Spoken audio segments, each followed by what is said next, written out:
දැනුම විනෝදය අලුත් දේ සමගින් වීඩියෝ නැරඹීමට ඔබ අදම පොඩි මාමා YouTube channel එක subscribe කරන්න.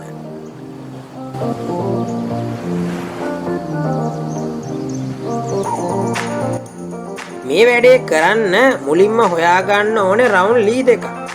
මම නම් පරණ කොස්සක මිටකුයි පරණ විකට් ලීයකුයි තමයි ගත්තේ. මෙම ලීය තරමක් හීනියට පෙති කපා ගන්න වෙනවා. ඒකට කොළපටියක් තියලා ලීය වටේ රවුමට මාක් කරගන්න ඕනේ.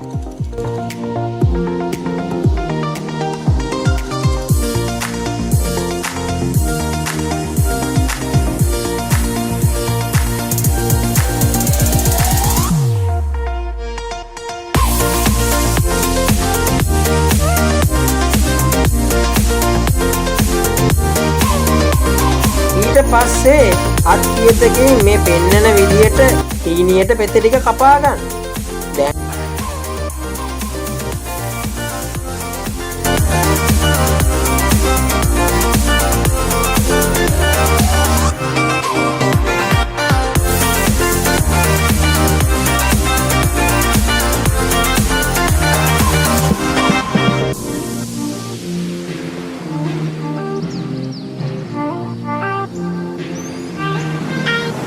හරිම ලේසි. හොඳ වැලි කොළයක් අරගෙන මේ පෙති ටික සුමට වෙනකම් මැද ගන්න.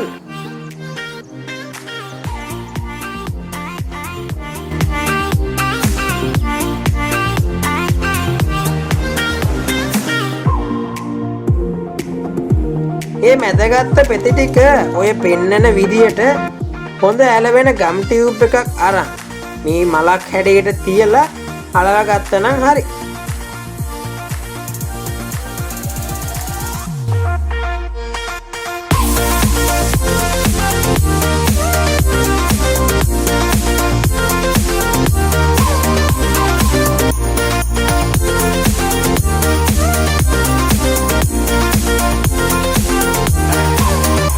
දීපටියක් තියන්න. එතකොට ශක්තිය තව ටිකක් වැඩි කරගන්න පුළුවන්.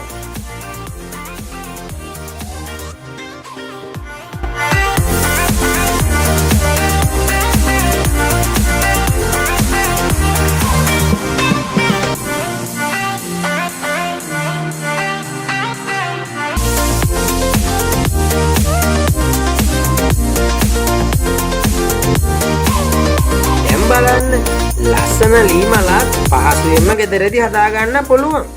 පාට කරගත්ත නම් තවත් ලස්සන වෙනවා. මේ වගේ අලුත් නිර්මාණ බලා ගන්න ඕන නම් ඔයාලත් හැමදාම පොඩි මාමත් එක්ක එකතු වෙලා ඉන්න. එහෙනම් අදට අපි යනවා.